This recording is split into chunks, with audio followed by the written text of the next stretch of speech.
Oh, I'm back. Are we back? I think we're back. Screen says waiting for Kim and Bonnie. I'm gonna log off of here. We should be back. Are any of you seeing us?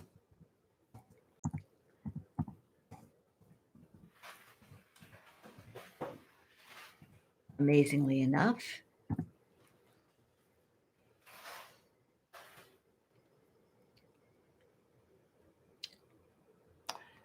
I don't think so. Because they probably had to close and rejoin. Right, and rejoin.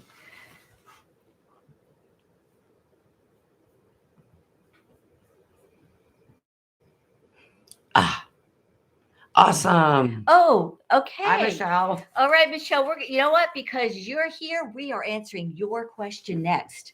And I don't have it. Oh, I have it. Oh my God, this is just killing me. Michelle was asking all about.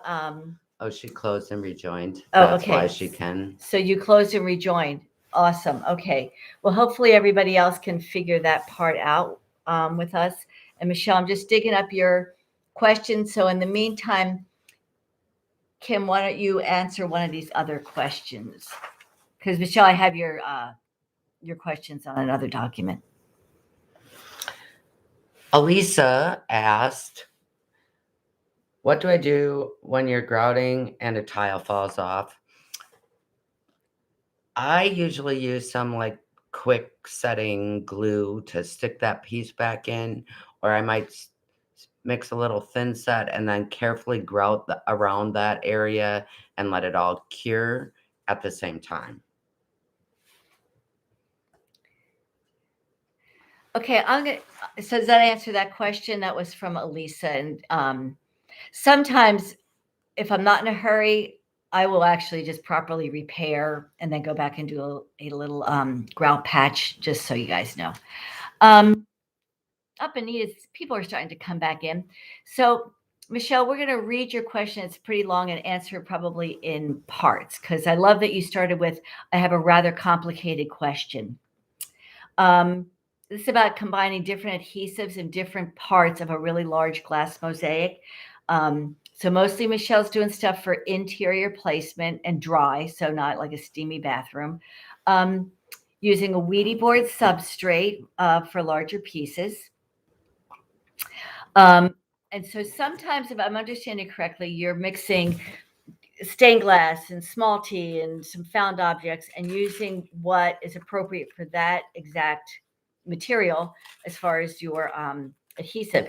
Now you bring up that sometimes you use a product called Acrylic Pro, which slang sometimes it's called mastic. So it is for the tile trade, but I don't use it a whole lot, to tell you the truth, mostly because I have found that sometimes it cracks after a while and it can't go outside. So I just keep my life simple and only use thin set that I can use for all things. Right. But if you want to use something that's pre-mixed for inside use, I like Simple Set, which is a pre-mixed thin set. And I find it's like a really good body, very similar to how I would mix my thin set, has aggregates in, it's really strong. And again, it's in a bucket. So if I'm working on an interior thing, it's easy to just like scoop some out and work without having to go through the mixing. It also takes colorants really well, regardless of whether you're using a powdered or a liquid colorant. So that's my interior choice above using something like Acrylic Pro. And the nice stuff with that Simple Set product, and actually Simple Set is the Home Depot brand, and Mapei makes a brand that I can get at Lowe's. They seem really, really similar. They're really easy to use because you just take a little bit out of the bucket and then you seal the bucket back up and you didn't have to stop to mix anything. So you might want to experiment with trying that. Okay. And I know that the Home Depot brand, which is custom building products called Simple Set, also comes in white and gray. And it literally lasts in the bucket if you keep it sealed up. Like right. The other thing that sometimes is helpful with that with the pre-made like simple set thin set mortar is it takes colorants really, really well, and how it looks when you're working with it is really exactly how it cures out, which can be kind of handy. Say you want to use a buff color or something, so you can also do some colorant on that really easily. So this was interesting because I've never had anybody ask me this question, Michelle. Is there an issue with having Wellbond and Acrylic Pro touching each other when you're switching in between materials? And I just can't imagine that would be a problem. Yeah, me either, because Yeah. they're both polymer based. So, yeah. All that plastic liking more plastic, and particularly because your pieces are really fine artworks and they're well protected of the environment that you have them. Let's see. You also were asking about the transition from stained glass to small T. That the Acrylic Pro is not very deep. And other parts, I guess you do use it way thicker, right? Because you're working with the small T. But I think at this point, I certainly wouldn't redo anything. Maybe from this point forward, invest in a little 5-gallon bucket of the simple set or the Mapei version at Lowe's, and see if you like those equally well. Because I feel better using that kind of mortar, knowing how loaded it is with the polymers, and knowing that it doesn't crack. Where I have seen like Acrylic Pro, I used it once to do an area where I was going to have it be negative space, just be that Acrylic Pro, and it actually cracked pretty quickly over time. It doesn't want those large areas to be void, so it doesn't work the same way as thin set mortar. So I see, Michelle, you ask the question about well bond and simple set touching one another. I guess for me, a bigger question is why you are using well bond for the stained glass and then another material for the small T next to it. Like, I would just use the same adhesive for the whole thing. So I feel like there must be a reason that Yeah. I'm not getting. And Kim, the other Kim, is thin set good for outside? Yes, but not the simple. I'm gonna actually get my bucket of simple set. To show Not you this guys. simple set that we're discussing. That's a interior only product. And hi, Miriam, my fellow Wisconsinite. Yes. This is simple set from Custom Home. So I just buy this. This was like $14 at Home Depot. Comes in white and gray. So this is a product might really be worth taking a look at for some of you guys. But it can't go outside. Sorry, I didn't mean to interrupt. I forgot where I was anyway. Anyway. So let's close my time. So Michelle, did we answer your questions there? Because I thought it was a lot of information that you were looking for, and that's exactly why we wanted to have this tech-free day of answering questions. But I'm hoping that answered it. I am curious, Michelle, when you are gluing down. So you guys, Michelle has some really fabulous work out there. When you're working, do you also use some mixed media pieces, or you're really staying in that small T and stained glass area? The clear well bond works better for lighter. Oh, yeah. This is a legitimate answer. So Michelle wrote that the clear well bond sometimes works better with light colored stained glass. But are you putting it on? Are you putting it on a piece of Ouija board and then wanting the clear, like, because then it's still gray behind it, and thin set also comes in white and gray, and the simple set also comes in both white and gray.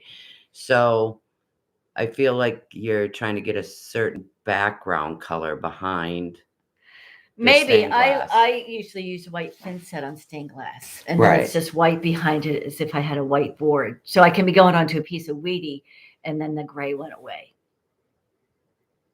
We will, yeah. So maybe, so Michelle, if that's answering your questions, great. If not, please type in other questions so we can really address that for you. So Golden, the advantage of simple set to the acrylic pro.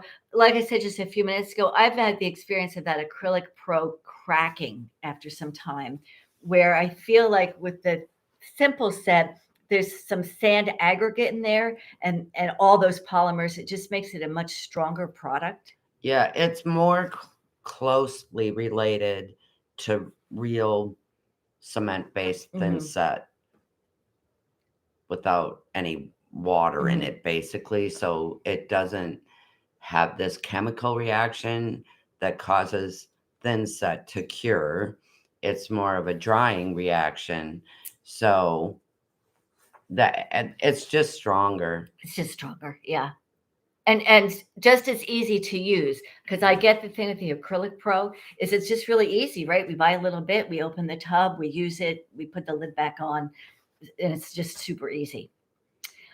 Um, so let's answer Candace's question about I put a mosaic on a concrete paver. Do I need to bring it inside or protect it during the winter, or is it okay to leave it outside year round? Concerned because I have a dining table that she does cover and bring in during the winter, and it hasn't fared very well in spite of it being covered. So, Candace, it probably goes back to how you originally assembled these pieces. So, 100 years ago, I took my first mosaic class, and it was to make a stepping stone at a local stained glass store. And they actually had us use silicone. And a bunch of my neighbors and I all took the same class. And yet, all those stepping stones now have fallen apart because the silicone and the glass and the snow and all those, the combination over the years just finally let go.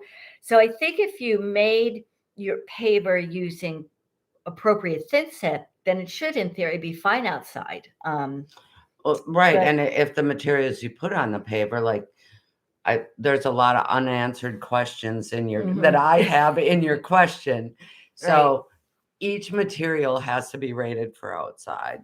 So the concrete paver is. And then if you use a polymer fortified thin set and you applied materials that can withstand winter, and then you grout it with the polymer fortified grout, yes, it should be able to stay outside in the winter. Right. Right. There's a lot of unanswered questions. Yeah. But to your table, it may be that combination wasn't right to begin with. And maybe that's a part of why it isn't faring so well.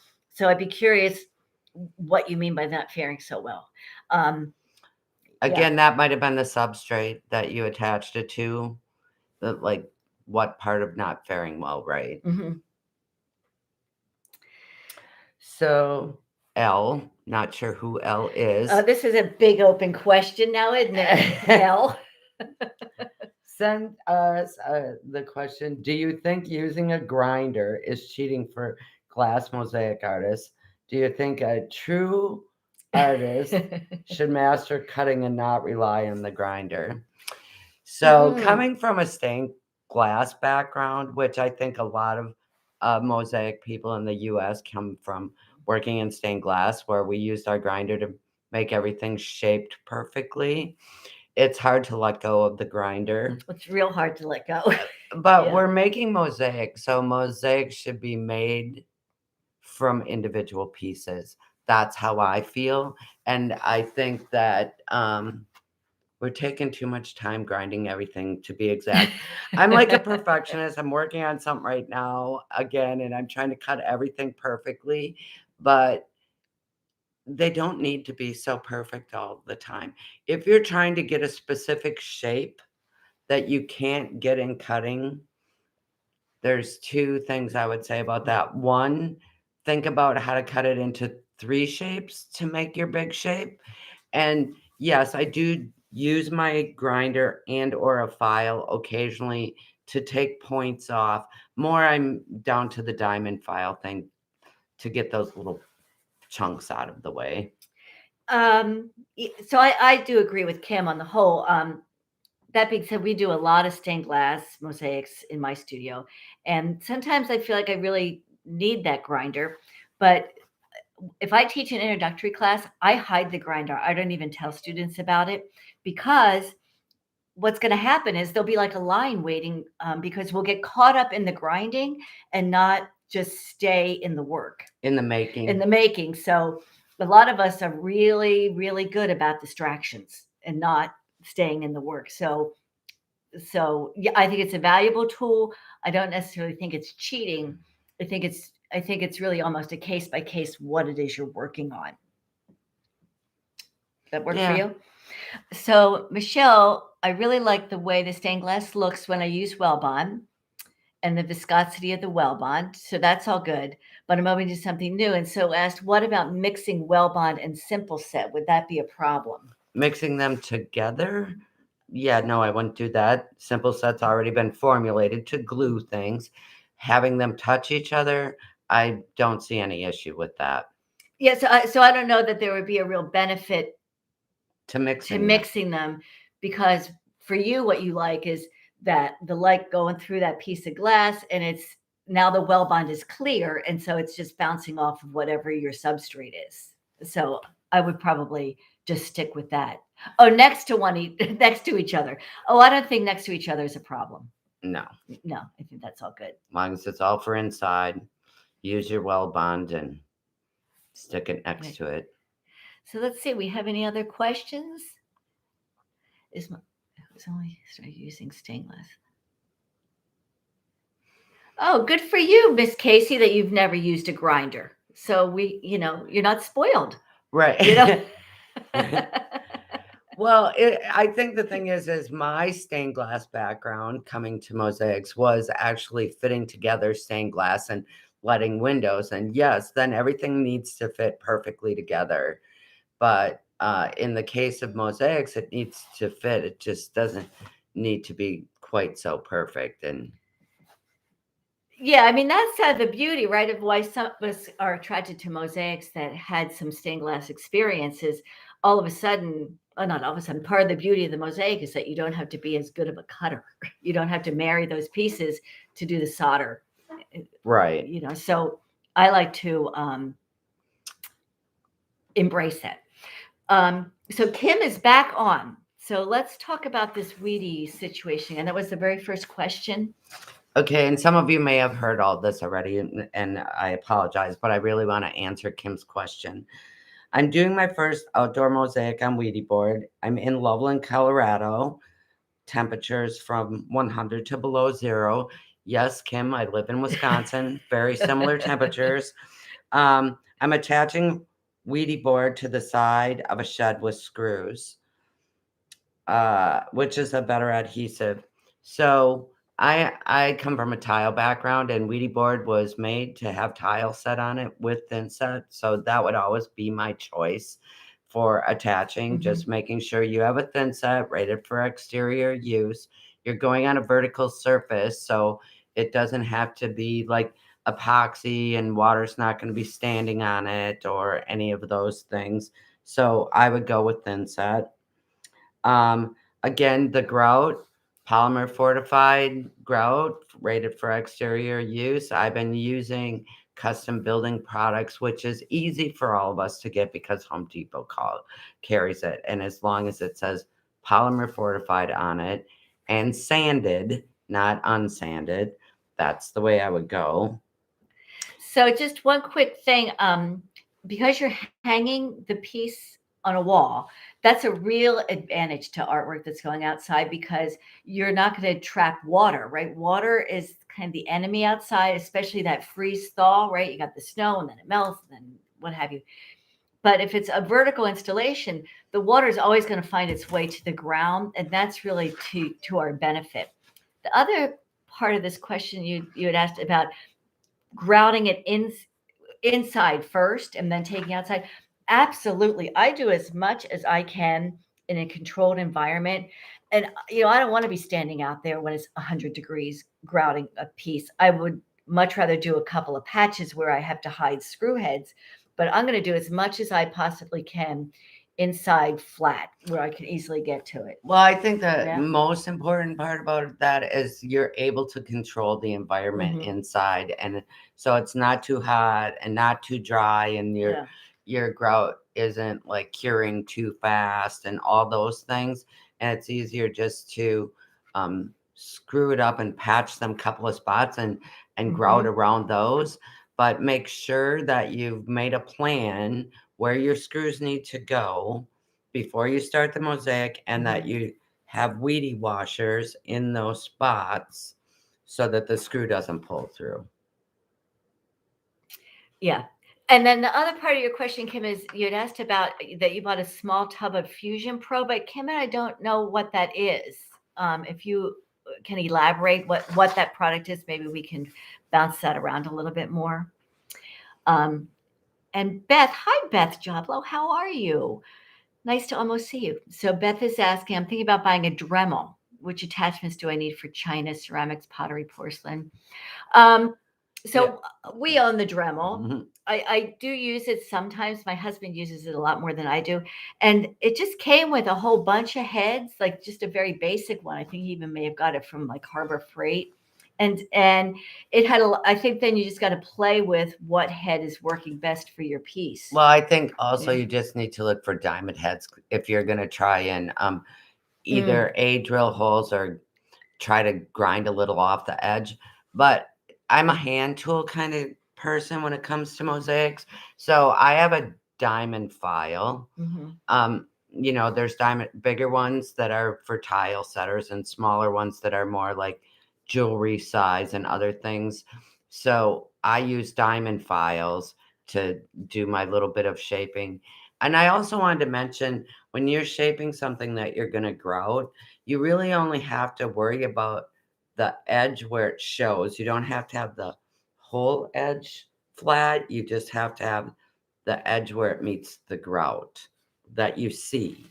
I don't know how to explain that. Okay. Right. You just have to have it the angle that you need to get it embedded into your adhesive well enough. Right, like the glazed part. So if you're using a glazed piece of china and you have a little point that you don't want to show, you don't have to file the whole point off. You just really need to file where it's glazed to get your smooth thing, because then when you grout it, all that other stuff's never going to show. Right. But I do think a Dremel is a good investment. For it has a lot of other uses. We do use it around the house.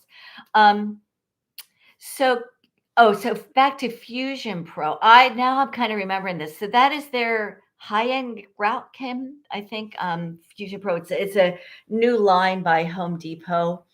So my feeling about the whole grout world and all that Home Depot is going on is really making me nuts, because Home Depot is no longer servicing contractors. Contractors go into tile distributors, and so they're buying their materials there.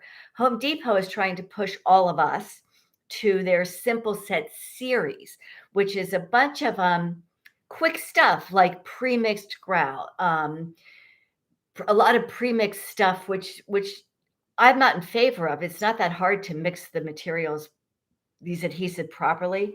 I think the Fusion Pro, if I remember correctly, it was their higher end grout.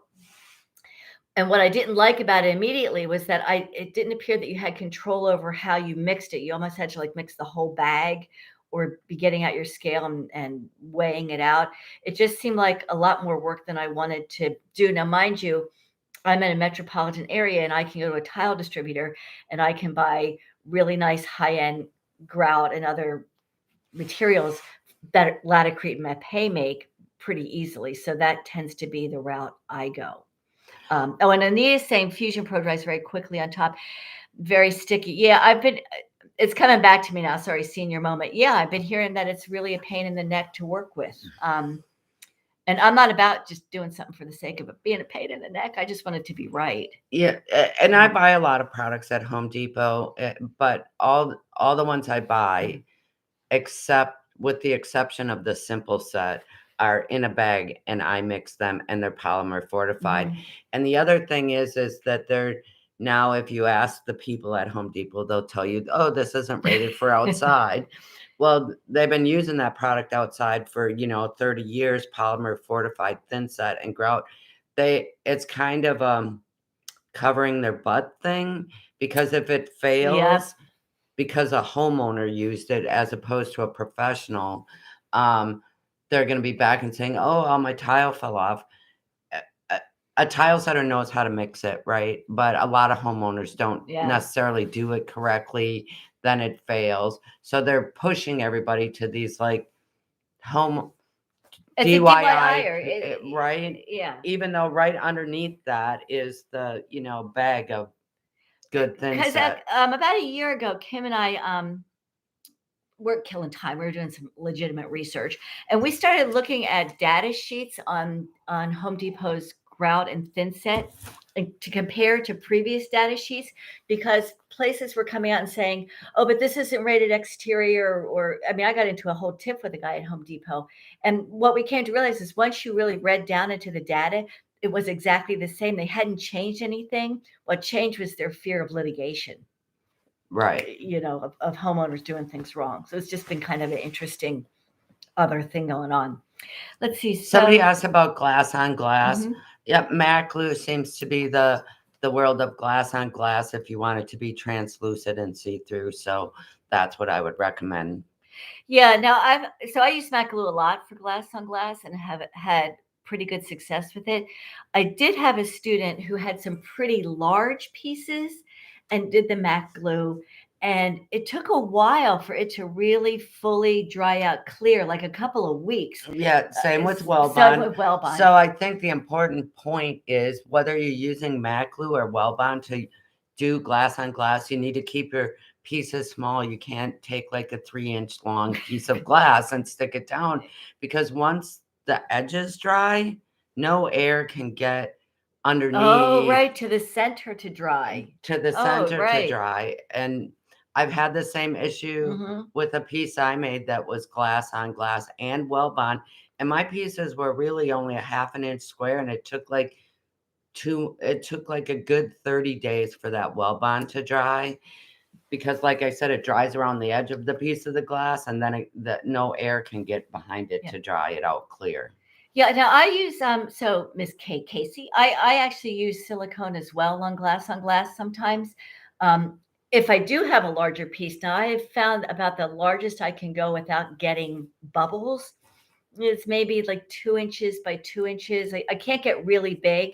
And Laurel Sky, remember Laurel? Bless her soul, may she rest in peace. She had a really great book out a bunch of years ago and did a demonstration of when she did use that silicone, of really, really being generous with it, putting a lot on, using a palette knife, getting it all the way to the edges, laying the piece down and fully seating it, letting the silicone push out the sides, and then cleaning that up when it was wet. And so you can get a really clean, bubble-free adhesion. I think there's just a couple tricks to it, and it's worth playing with. But I think that they're both fine, silicone and Mac glue. Oh, and Lexol. Yeah, Lexol. I mean, it's just a different product than GE silicone. I like it because it's not fumey. Silicone kind of gives me a hangover. And isn't Lexol like a rubber? It's rubber-based versus silicone-based. It stays clear, really clear. I don't understand can you use glue on the edges with Mac? I'm not sure. Oh, we're not sure what that question is. Yeah. I don't know what it means. Oh, golden. Can I use the glue on the edges with Mac? Yeah, what can you clarify that question? One of the reasons I do really like Mac versus silicone and Lexol is sometimes I'm sloppy when I'm working, and that silicone it's really you start getting it on top of the tile. The trick with both silicone and Lexol, I feel, is if you've got it where you don't want it, the best thing you can do is just leave it, because the next day it's really easy. It'll come right off with a knife or with a straight edge razor. But if you start taking a paper, I've caught people with a wet paper towel, like trying to wipe it off. And now they've created this film that's really awful to get off. So if you use silicone, just let it be and then clean it up with a razor the next day. Yep, for sure. It's way easier. Let's see, but isn't the cleanup of a mess with silicone? Oh, yeah, I was just talking about that. Yeah, silicone. You can't get silicone wet until it's dry. And both of those will also Mhm. clean even when dry with acetone, which is, fingernail polish remover. But I just want to say that not all fingernail polish removers are acetone, but you can buy acetone at the hardware store. And it cleans stuff up Mhm. really easy if you Yeah, really it's gotta. very If it's if you're not inexpensive. getting it off with a knife or you still have film left, because I've done a couple of really large fiberglass animals with the Lexel, and I got it on my fingers, and then it's on a tile, and by the time I'm ready to go grout, it's in several places that I don't want it, and they're too big to go around with a straight edge, so I will just take the acetone and put it on a cloth and rub it off, and then by the time I'm done grouting, it's all Mhm. gone. Yeah, yeah. So any other questions out there? I think I got all the ones that were pre-sent.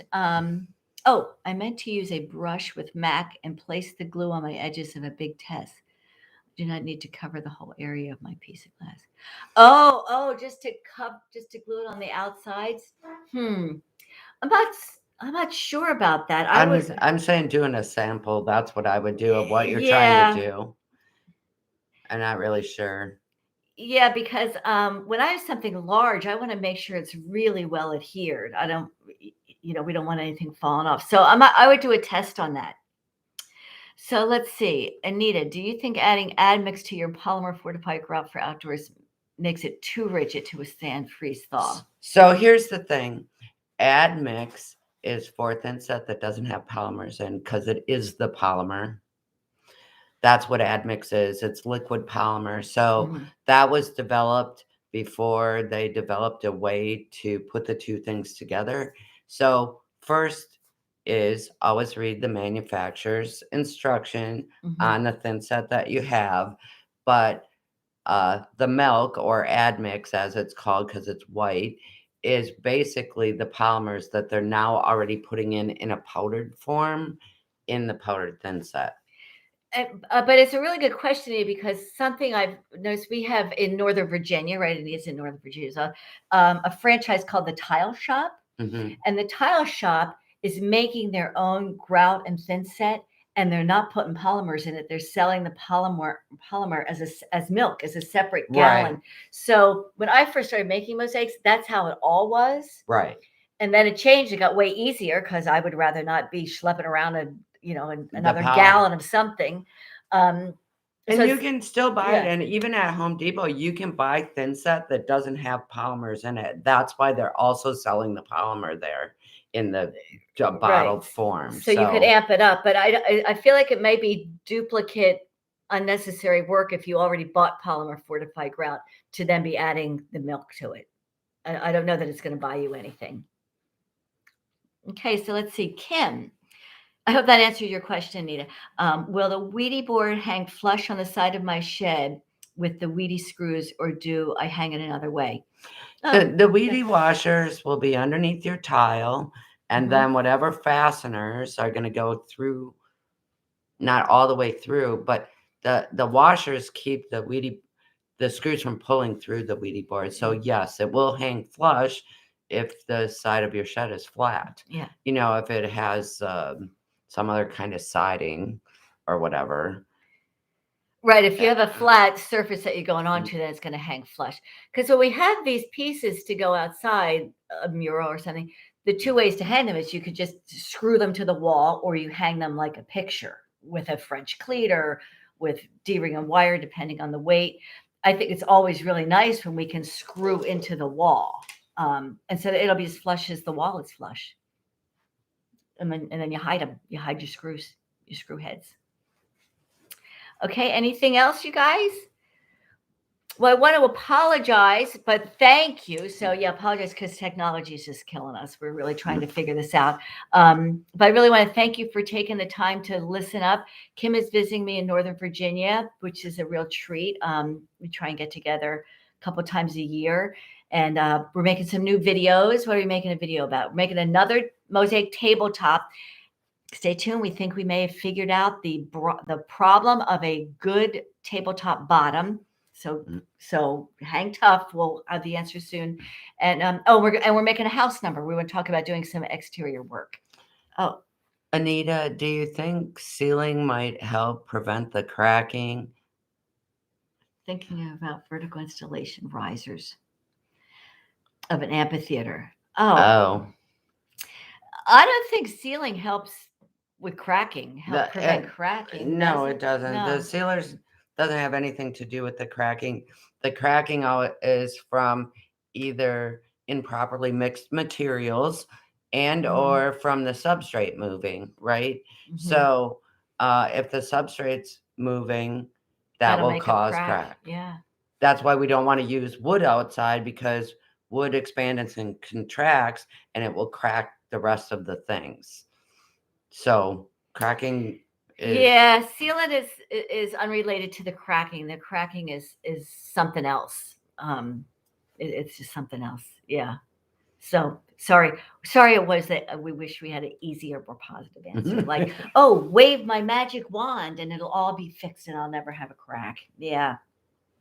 I think part of it when we're doing stuff, particularly for outside, I think it's really important that we research that we're using exactly the right materials for what the job is and the climate, and then really pay attention to those manufacturers' recommendations. Yeah, and I want to go a little bit back to the Ouija board thing. So when we first started doing mosaics, Ouija board was really the only like lightweight substrates for us to pick from.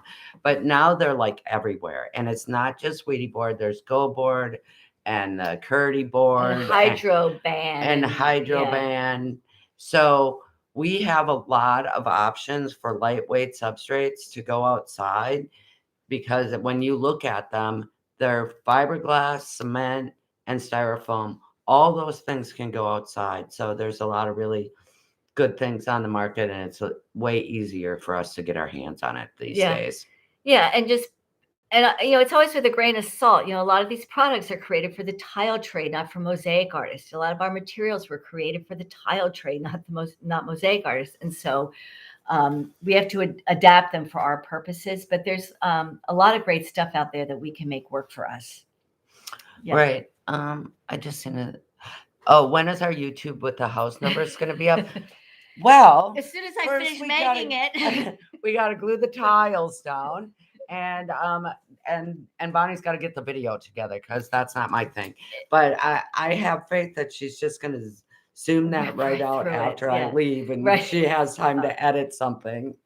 So we are working on it. Okay. I promise hopefully before the first of the year. Okay. So but thank you for asking.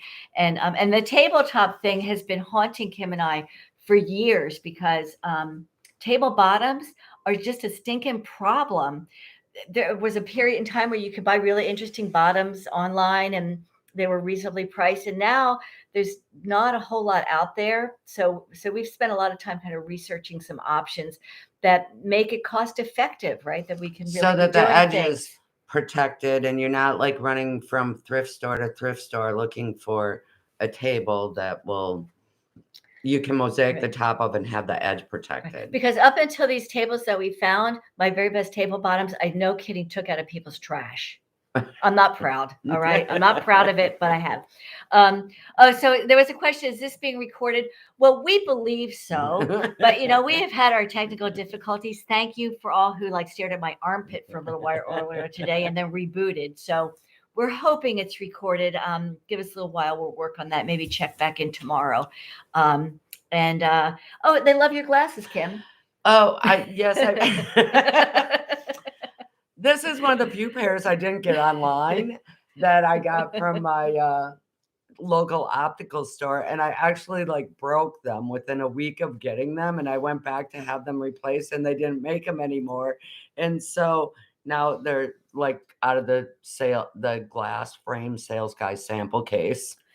We do what works for the sake of our art, right? So listen, guys, thank you so much for tuning in. Again, thanks for your patience. Kim and I get together a couple of times a year. We'll probably try and do this again, but it's going to be a little while because I got to recover from today. But thank you. And we appreciate you watching our stuff and subscribing to our channel. It helps us, and we're really trying to introduce people to our love of mosaics. And remember, we have these wonderful kits that we created. So if you want to share your love of mosaics, go to the Make It Mosaics website, which is a part of Wits End Mosaic, and give somebody a kit this holiday season. We would really appreciate it. And Kim's children, Jesse and Crystal, will then thank us too, and they really pack them, and they may be calling me and saying some nice things, but it's kind of fun. So happy New Year, everybody, and we will be in touch and look for us to be able to post the recording in a day or so. Thanks so much. Bye. Bye.